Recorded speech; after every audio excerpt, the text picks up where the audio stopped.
بسم الله الرحمن الرحيم. الحمد لله الذي ليس لقضائه دافع ولا لعطائه مانع، الذي حفظتني في المهدي طفلا صبيا ورزقتني من الغذاء لبنا مريا، الذي لا إله إلا هو، إلها واحدا أحدا فردا صمدا قيوما، ولم يتخذ صاحبة ولا ولدا، أرسل رسوله بالهدى ودين الحق ليظهره على الدين كله ولو كره المشركون. والصلاة والسلام على خير الأنام سيدنا ونبينا أبي القاسم محمد، اللهم صل على محمد وآل محمد، وعلى آله الطيبين الطاهرين المعصومين المظلومين المنتخبين المنتجبين، الذين كلامهم نور وأمرهم رشد ووصيتهم التقوى وفعلهم الخير وعادتهم الإحسان وسجيتهم الكرم، لا سيما على مهدي هذه الأمة وطاووس أهل الجنة الحجة بن الحسن العسكري، أرواحنا فداء، ولعنة الله على أعدائهم أجمعين من الآن إلى قيام يوم الدين. قال مولانا علي بن الحسين صلوات الله وسلامه عليه: مستنة بسنن أوليائك، مفارقة لأخلاق أعدائك. After asking Allah subhanahu wa ta'ala to allow him to be able to bring taqwa in front of Allah subhanahu wa ta'ala on the day of Qiyamah and be embellished with the zina and beauty of taqwa on the day of Qiyamah, the Imam salamullah alayhi asks for something directly related to this. Because we understand that when a person looks at these supplications that the Holy Imam Salamullah alayhi asks for in Ziyarat Aminullah, they find that the first few of these supplications are to do with ma'rifah and qalb and the heart and belief and iman. For without clear belief, without correct iman, the person's amal and actions won't be in the way that Allah subhanahu wa ta'ala wants them to. And so first the Imam asks Allah subhanahu wa ta'ala to place in his heart radiyatan biqada'ik, mutma'innatan biqadarik, things to do with belief and the heart and the relationship that a person has with Allah subhanahu wa ta'ala. And then straight away the Imam changes and mentions different things to do with amal and different things to do with action, like allow me to do your dhikr, allow me to have your taqwa, allow me to be patient. Here then when Allah subhanahu wa ta'ala when Allah subhanahu wa ta'ala's meeting or the meeting with Allah subhanahu wa ta'ala is spoken about, the Imam, as we said yesterday, asks to have taqwa when he goes in front of Allah subhanahu wa ta'ala. And now the Imam really is actually explaining to us what the character of a true believer should be. When I want to understand what my character should be as a follower of Ahlul Bayt alayhimus salam, the Imam explains it. He says, mustannatan bisunan awliyaik, the path that I take in life, the tariq that I take in life, the way I choose to take my life, lead my life, should be the way within which the awliya of Allah subhanahu wa ta'ala, the close servants of Allah subhanahu wa ta'ala, live their life. The sunnah of these people, the practices of these people, these prophets of God, these a'imma, the Ahlul Bayt alayhimus salam, should be the way within which I implement Allah subhanahu wa ta'ala's actions. And I should stay away from mufariqatan li akhlaqi a'da'ik, I should stay away from the akhlaq of the enemies of Allah subhanahu wa ta'ala, the enemies of the prophets of God, the enemies of Anbiya, the enemies of A'imma and Ahlul Bayt alayhimus salam. And therefore what the Imam was saying and speaking about was following and acting and implementing on the way within which the Ahlul Bayt and Ma'sumeen would act, and following their sunnah and following their practices. And when we want to look at this, I want to look at this in two different ways. The first, I want to very briefly look at what it means and why it is that we need to follow the sunnah and the practices of Ahlul Bayt and A'imma and Ma'sumeen, the Prophet of Islam sallallahu alaihi wasallam. Why do I have to practice my life the way in which he practiced? Why is it that I should follow the way in which he followed? And the second thing I wish to look at is I wish to look at one hadith and one very beautiful narration from Imam al-Ridha salawatullahi wa salamu alayhi, where the Imam tells us what practices make a person a believer. And I want to look at that riwayah in slightly a bit of detail. As for the first discussion, why? A person often may ask, why do I need to put on my clothes the way in which the Prophet of Islam told me, cut my nails the way within which the Prophet of Islam told me, pray in the way that he said, eat in the way that he said? For you find the religion of Islam has one of the beauties of it is that it has information and etiquettes and adab and morals about all areas of life. How to sleep, Ahlul Bayt alayhi salam told me. How to visit the washroom, they told me. How to eat, they told me. How to drink, they told me. How to do business, they told me. Why is it that I need to follow the guidelines and the sunnah and the practices given to me by the infallibles? What's the reason behind this? And the ulama often they quote a narration, a very interesting narration, and they mention that a person one day, whether it's Makkah al-Mukarramah or Madinah al-Munawwara, one of the two, a person he brings a servant into his house. When he brings his servant into his house, this person had come from another part of the world. He wasn't from the Arabian Peninsula, and therefore, of course, the way within which that person lives will be different. You know, when you have people from different parts of the world, their cultural practices are different. The way that this person eats is different to the way that that person eats. The way that this person dresses is different to the way that that person dresses. And when we have these cultural differences, which are a very good thing, Allah subhanahu wa ta'ala says that I made you into different groups so that you can be recognized. وَجَعَلْنَاكُمْ شُعُوبًا وَقَبَائِلَ لِتَعَارَفُوا.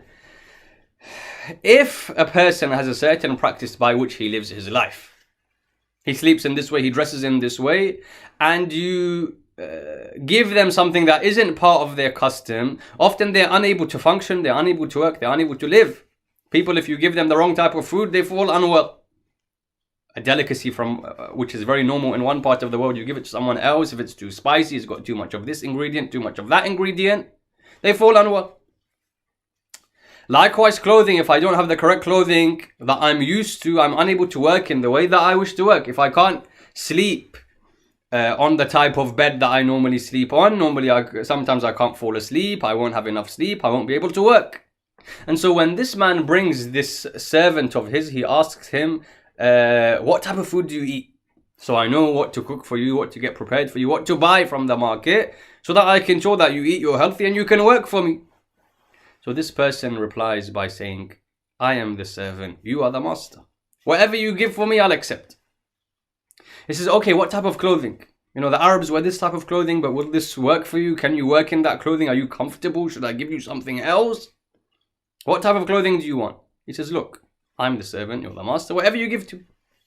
He asks him, what type of bedding do you want? What type of drinks do you drink? All of these things, until he said, look, you should understand, whatever you give to me, I'll accept. Because I'm a servant never asks his master, why did you give me this and not give me that? He accepts whatever his master gives him. This person then begins to cry and realizes, Ya Allah, you are the master, we are your abid, we are your servants. Whatever you give to us, we should accept. The way within which you tell us to practice, we should practice. The way within which you tell us to adhere to the religion, we should do so. And unfortunately, the human being, the believer today, he wants to believe in Amir al-Mu'mineen. He wants to believe in the Prophet of Islam and Zahra alayhi salatu wassalam. He wants to believe in the A'imma and hear about the A'imma. But when it comes to practicing the way that they practice, no. My heart is clean. Allow me to practice in the way that I wish to practice. You know, the number of strange stories I've heard of people, on one occasion a person came to me, an elderly gentleman, and he said, look, on the day of Qiyamah, I'm going to tell Allah subhanahu wa ta'ala. He had so much confidence. I'm going to tell Allah subhanahu wa ta'ala that this is the Quran that you gave us. And you told us that the Imma, Ahlul Bayt, Anbiya practiced in this way. And I'll say, this is good. But we also came up with our own intellect, came up with our own rules and regulations that we thought were also good for us. And so he told me, for example, he was saying that shaving of the beard, as we know, according to majority of the maraji, is not allowed. It's wajib for a man to keep and grow a beard. He said, look, the reason why this is the case, look how his mind is making up things that have no presence in ahadith, have no presence in adillah and proof, and the proofs that we have of fiqh. He said, I think, as if he's the biggest mufakkir to set foot on this earth, I think that the reason why beards were kept during the time of the Prophet of Islam and the Imma, why they kept beards, is because it was very unhygienic at that time, and so we didn't have ways to shave the beard in a hygienic and safe way, which is why they used to keep beards. Now we have the best, hygienic, safest, easiest ways to get rid of our beards. That's why we should do so. Basically what he was saying is, I don't wish to follow the sunnah and the practices and live my life the way that they live their lives. This is the problem we have. Often you tell someone, look, the riwayat say this, you should eat in this way, you should do something in, you should do business in this way, you should sleep in this way. Often people have this idea that my intellect is enough for me, why should I have to follow what they followed? The idea is that I'm a servant, I give whatever my master takes me. Allah subhanahu wa ta'ala says, follow the messenger of God. مَا أَتَاكُمُ الرَّسُولُ فَخُذُوهُ. And whatever he tells you to stay away from, stay away from. If he acted in this way, if he told me this is the best way within which I should perform a certain action, I should do so. And the tragedy that we have these days is people can very easily say, oh, but that is mentioned in hadith. And so who knows? Often when a person doesn't like something, shaitan is very good at making the human being make excuses. When a person doesn't like something, they come to a sheikh or a sayyid or alim and say, what's the source for this? What's the proof of this? And when they say, for example, it's mentioned in the hadith, what do they say? Often people say, oh, hadith, who knows? And is it authentic? They start bringing excuses. And at the end they say, we don't want to practice this because it was mentioned in a hadith. Na'udhu billah min dhalik. The authentic ahadith that we have, that the fuqaha look at and analyze, are one of the key sources of our sharia. You don't like that, so you make excuses. It was mentioned here, it was mentioned that, and this person said this and this person said that. But the truth is, if a person doesn't want to follow the practices of A'imma and Ahlul Bayt, they'll make all excuses. Imam Sajjad alayhi salam, who's an imam, who's an infallible imam, the dua and the prayer he asks for, he says, Ya Allah, allow me to be able to follow mustannatan bi sunani awliyaik. Allow me to be able to follow the sunnah and the practices and the way of life of your awliya, your chosen servants. For Islam did tell me in every part of my life how to live my life. When people say, no, I have my own intellect, and why do I need to go there, and we have this and we have that, Islam gave you everything. Perfectly presented in front of you the way to live your life, follow it. And that's why when people see the maraji, why do they live for many years on this earth? Why are they given such a long life? Bihamdillah. May Allah protect all maraji and ulama. Why? They follow the sunnah. Honey, for example, was something part of the sunnah. They have honey in their diet. Other things that are recommended to eat, the way to live your life, the amount to sleep, the amount to rest, the amount to work, all of these things they follow. And so Imam Sajjad alayhi salam says, allow me to follow the path of your chosen servants. As I said, I want to look therefore at a riwayah. If we've understood that ubudiyyah necessitates that I look at their lives and I emulate, I wish to look at a riwayah from Imam al-Ridha, salawatullahi wa salamuhu alayhi, where the Imam says, لا تكون مؤمن مؤمنا حتى تكون فيه ثلاثة خصال. Very beautiful hadith. A mu'min, a believer, cannot be a believer until he has three qualities. سنة من ربه وسنة من نبيه وسنة من إمامه. Sunnah, the word that the holy Imam in Ziyarat Aminullah mentions, practice, a quality. Imam al-Ridha says you will only be a mu'min if you have these three qualities. One of these qualities is from Allah, the second quality is from the Prophet of God, and the third is from the A'imma, i.e. he's chosen out of all of the beautiful qualities that we have of Allah subhanahu wa ta'ala, and of the chosen servants, he's chosen three, one from each group, that every believer should have. He says, Amma as-sunnatu wa amma as-sunnatu min rabbih. As for the quality of Allah subhanahu wa ta'ala that you should have, فَكِتْمَانُ السِّرِّ. That quality is the hiding of people's secrets. Allah subhanahu wa ta'ala knows every single thing that I have done. Since I was born, since I became baligh, everything that I have thought about, everything that I have looked at, everything that I've listened, everything that I've done in my life, in secret or in front of people, every negative thought that entered into my mind, Allah subhanahu wa ta'ala knows about it. One of the qualities of Allah subhanahu wa ta'ala that the Imam is speaking about, أَمَّا السُّنَّةُ مِن رَبِّ, the quality of your Lord that you should also have, is the keeping of secrets, the hiding of people's secrets. Sometimes I know someone's ayub or someone's shortcomings. As soon as I find out, this is the nature of many human beings, as soon as they find out, they have to tell someone else. I realize this person has this problem, I want to tell 10 people straight away. Someone told me something about them, I found out something that is negative, mathalan, or even something that is to do with someone else, I want to tell someone straight away. One of the qualities of a believer is kitmanu sir. He hides people's secrets. He knows something, he conceals it. He doesn't tell others about it. And we have in this regard a number of narrations. For example, Nabi Musa alayhi salam, as part of his community, were told there was no rainfall. Rain had stopped for a number of days, and they were suffering with a severe drought. Nabi Musa, of course, is Kalimullah. He spoke to Allah subhanahu wa ta'ala. He says, Ya Allah, why is there no rain? What can we do to ensure that rain falls onto this earth? So Allah subhanahu wa ta'ala says, there's one person amongst you who performs a lot of ghibah. There's one person amongst the people of Israel, Banu Israel, the people of Musa alayhi salam, that performs and commits a lot of ghibah. One person's secret he tells to another, one person's fault he tells to another, he does backbiting, he talks about other people.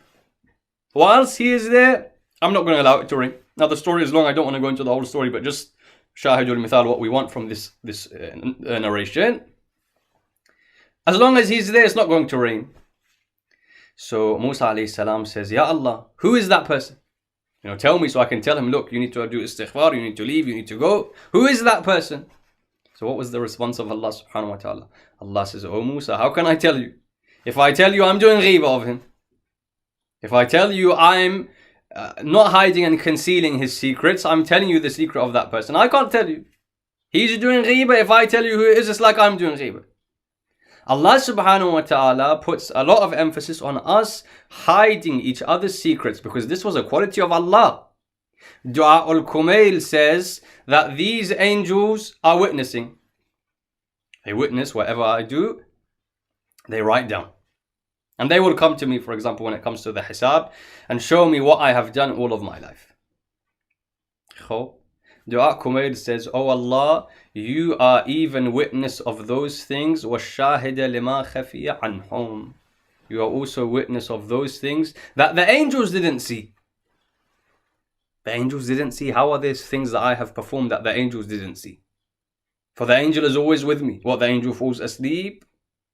The angel doesn't pay attention, na'udhu billah? The angel forgets to write down?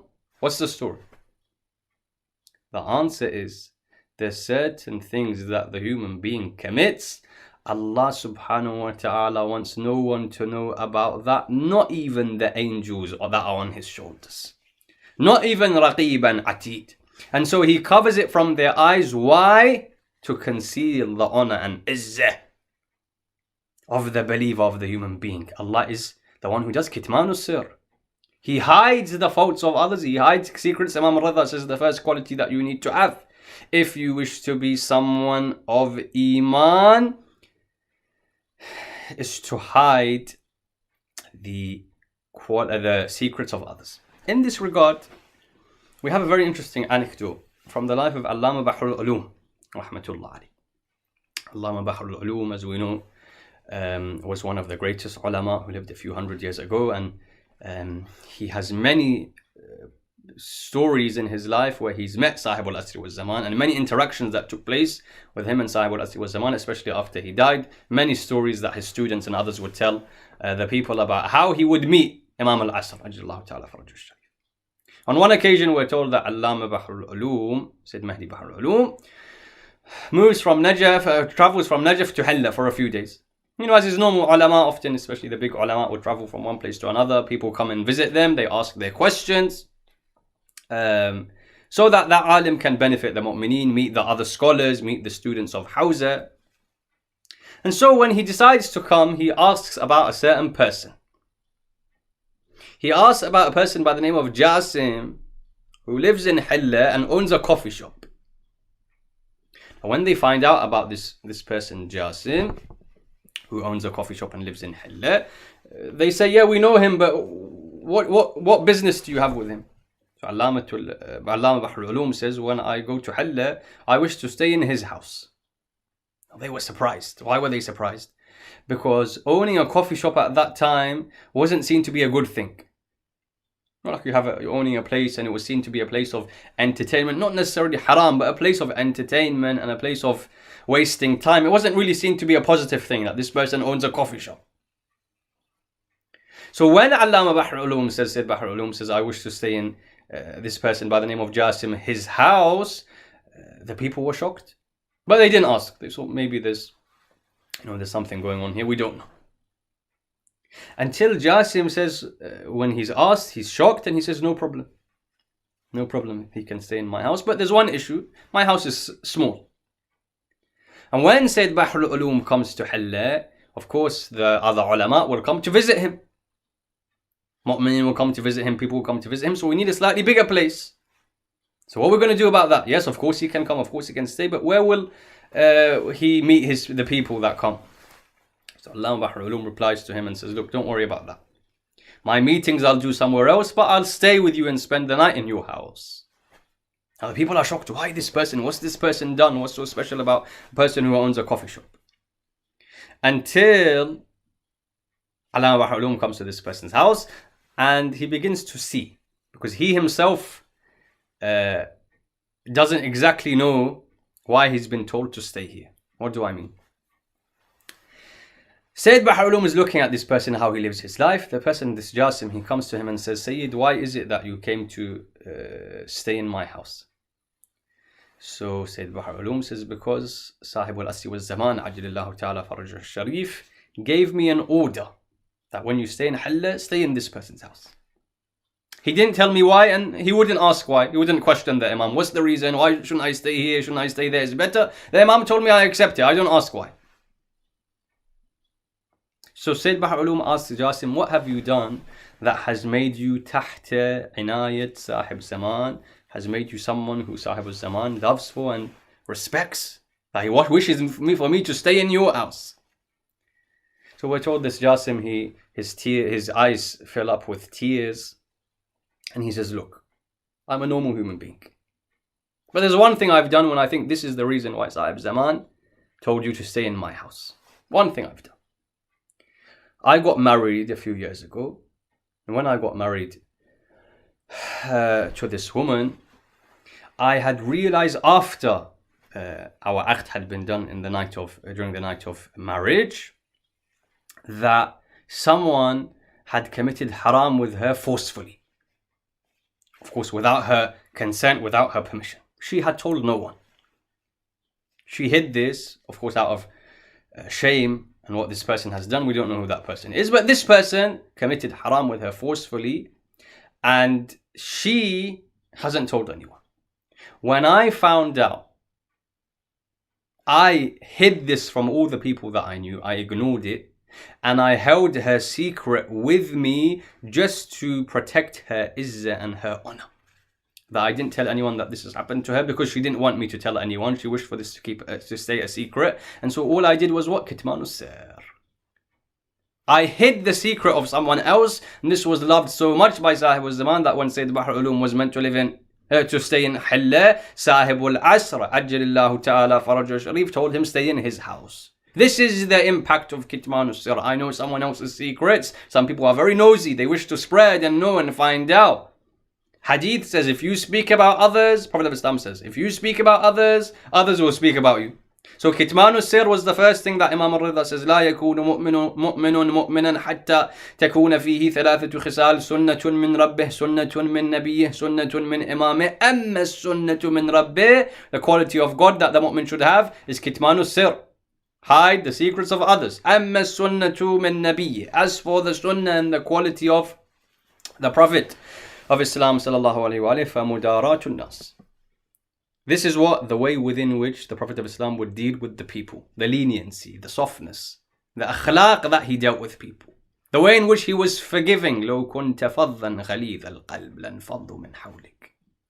The softness that he had with people. The forgiving nature is something that the mu'min should have. And when a person looks at this topic of the sunnah of the Prophet of Islam and the practices of his life, a person is really amazed and realizes why he was ashraful makhluqat, the best of all creations, the most honorable of all creation. When you read the life of the Prophet of Islam, you realize why he was loved by all those around him, why the angels would love him, why Allah subhanahu wa ta'ala loved him to such an extent that he said, in kuntum tuhibbun Allah fattabi'uni. If you love God, you have to follow me. Why? You find so many beautiful narrations about the forgiving nature, the softness of the Prophet of Islam. Anas ibn Malik says that I worked as a servant in the house of the Prophet of Islam for 9 years, or some even say 10 years, some riwayat. For 9 or 10 years I worked in the house of the Prophet of Islam sallallahu alaihi wasallam, and he says not even once, not even on one occasion, did he ever criticize anything that I did or ask me, why did you do this? You know, sometimes people have this is also a problem of the nafs. A person is given a bit of authority over a number of people, is given a bit of power, and straight away he becomes the most tyrant of people. Why did you do this? You should have put it in that way, put it that way. You shouldn't have done it in this way. And they start to criticize everything that that person has done to show their authority. You work for me, you're under me. This is a big problem of the ego of the human being. They're given a bit of power. When we as human beings are given a bit of power, often we become the most zalim. Criticize everything and order this person, order that person. If you have a servant, you order them as if they're worse than a human being. He says the Prophet of Islam, with all his sha'an, with all his status, never would criticize me. Why did you cook in this way? Why did you clean in this way? Never would bring out uyub and shortcomings of that which I did. And Anas mentions a very interesting narration, and this is mentioned both by the Ahl Sunnah and the books of Shia. Majma' al-Bayan, if I'm not mistaken, Tafsir of Quran, Majma' al-Bayan mentions this, as well as the Ahl Sunnah sources, where Anas ibn Malik says it was Shahr Ramadan. It was Shahr Ramadan, and of course the Prophet of Islam is fasting, and it would be part of my job to prepare for him that which he does iftar with and that which he does suhoor with. And Anas would say that often he would either just have one glass of milk, maybe a date or two, sometimes a piece of bread. That's what he has for iftar, that's what he has in suhoor for sahri. So Anas said one day, of course it was the month of Shahr Ramadan, the Prophet of Islam goes to the masjid and he leads the prayers. As he's leading the prayers, Anas says that I prepared for him his iftar, which today ended up being, depending on what is in the house. You know, if you read the life of the Prophet of Islam, on many occasions, people would see him in the masjid at home having tied a rock onto his stomach because of the amount of hunger that he's going through, because he hasn't eaten for days. You find so many narrations like this, that he's with the Muslimin and you can see that he's tied something onto his stomach to prevent the stomach from hurting due to hunger and feeling the sensation of hunger. So whatever was in the house, sometimes there's nothing in the house, he doesn't eat. Today there was, and it says, a piece of bread that we had prepared for him and some milk. And I kept it ready knowing that my master, the Prophet of Islam sallallahu alaihi wasallam, will soon come after the salah. He says, I waited, he didn't come. I'm waiting. Now I realize sometimes after the salah, a companion has a question, an issue comes about, they need him to answer certain questions, and it was normal for him to sometimes come slightly later back into the house, dealing with the needs of the human being, the mu'mineen. I waited. Eventually it was so late that I thought that he must have been invited to someone's house for iftar. This often would happen as well. We're told that many of the companions would see that the Prophet of Islam hasn't eaten for a whole day, for 2 days. He hasn't had anything for iftar method except for a bit of water. They would feel so upset that they would invite him to their house, and the Prophet of Islam would also invite the other fuqara and poor people that were with him to also eat. So Anas says maybe he's been invited to someone's house and he went for iftar. Eventually, Prophet of Islam enters into his house with one of his companions. Anas, when he had thought that the Prophet of Islam has been invited, what did he do? He says, I'm waiting, 1 hour, 2 hours, he's not coming. Maybe he's invited to someone's house. So Anas said, I decided to eat that. I drank the milk that was for the Prophet of Islam, and I ate that piece of bread. Then when eventually the Prophet of Islam enters in, I saw one of his companions has also come with him. Straight away I asked the companion, I said, has the Prophet of Islam had his iftar? And the companion says no. He hadn't been invited somewhere. He was dealing with the needs of the mu'mineen, answering their questions, whatever it may have been. Dealing with issues of the people. Now this is the selfless nature of the Prophet of Islam. For us today, imagine as soon as the time of iftar comes, we want to eat and drink. Who's going to answer questions whilst people are eating? Whilst iftar is going on, who's going to deal with the issues of the Muslimin? So Anas said, when I realized that he hasn't had his iftar, he was busy dealing with people's issues, I felt so bad. And I thought the Prophet of Islam would get angry at me. That which was prepared for him to eat, I ate, now there's nothing in the house. Anas said, neither did I say anything to the Prophet of Islam, nor did the Prophet of Islam mention anything to me. Whatever water he must have had when he was in the masjid, or water that he consumed right now, that's all he had, and he fasted the next day. And Anas says, till this day, never did the Prophet of Islam even mention that incident. Look at the nature of the Prophet of Islam. Look at the heart of the Prophet of Islam. Look at how he dealt with the people. That even though his iftar has been eaten, he has nothing, he doesn't even ask. He knows. He's got ilm of ghaib given to him by Allah subhanahu wa ta'ala. He knows, for example, that by accident Anas ate it thinking that I have done iftar outside, yet he doesn't ask anything, he doesn't bring it about. He's not angry. Anas said, he never even mentioned it. I didn't say anything out of anger and out of shyness and out of khawf and fear that he may get upset and angry. He didn't say anything out of the beauty of his nature. Never did he mention what happened that day. Why was there nothing prepared for me? I had nothing to eat. If it was anyone else, the anger of the human being, they start shouting, they start arguing. Physically, they become violent. Look at the nature of the Prophet of Islam.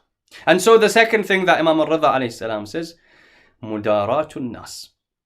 The third, وَأَمَّا السُنَّةُ مِنْ إِمَامِ. And as for the sunnah and the quality of your a'imma, one of those qualities that he's chosen. This was one quality from the life of the Prophet of Islam that Imam Rida chose. Also one quality from the a'imma. He says, فَالسَّبْرُ فِي الْبَأْسَاءِ وَالضَّرَّةِ. الصبر على النوائب. Having patience with the difficulty that befalls you. For we know the patience of the Imam alayhi salam is well known. The amount that the Imam alayhi salam had to struggle, part of the sunnah of these A'imma is patience.